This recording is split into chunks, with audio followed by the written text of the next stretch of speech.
My dear friends, you are here at last, and what pleasure it gives us. This house affords me the pleasantest retreat in Olney. It is, as you are about to discover for yourselves, the keeper of many secrets and stories. So many interesting people come to visit us here, and not least the ladies. My friend, Lady Austen, regularly sets me writing challenges, and my dear cousin, Lady Hesketh, who is all too keen for us to leave this house for somewhere grander. But none of these are more significant to my story than Mr. Newton, who left Olney Vicarage for London several years ago, but pens as many letters as I do, and my companion, Mrs. Mary Unwin. It is to her affectionate care these past 20 years, and to Providence, that I owe my life. The world around us has changed since I came here.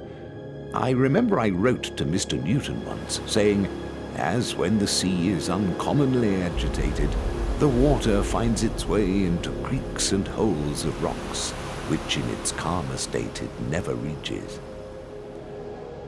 The peace in Europe will probably be of short duration. As to the Americans, perhaps I do not forgive them as I ought, but they say they must seek liberty of conscience and throw off our empire and our king. There has been conflict in the world, and conflict within. I do not pretend it has always been easy here. I have suffered for nights on end with depression and melancholy. Often I would turn to God, who has been a source of comfort and of turmoil. Many a day I have been comforted by Mr. Newton and by my friend, the Reverend William Bull, although I have not infrequently had to chastise him for leaving his pipes and tobacco in the summer house at the end of our beautiful garden. You will discover that Mr. Newton and I, he a renowned preacher and I a diffident poet, worked together to write the Olney hymns here. One hymn in particular will surely last for generations. Amazing grace, how sweet the sound that saved a wretch like me. Mr. Newton must have written that with his own extraordinary history in mind, and my life too.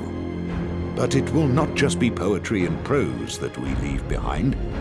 Mr. Newton has it in him to shape the future of the abomination which is the slave trade, and I too will continue to write about it in verse.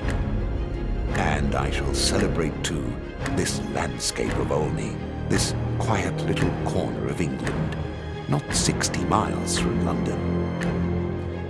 I must leave you now. Puss is eager for exercise. We shall meet again. Yours affectionately, William Cowper.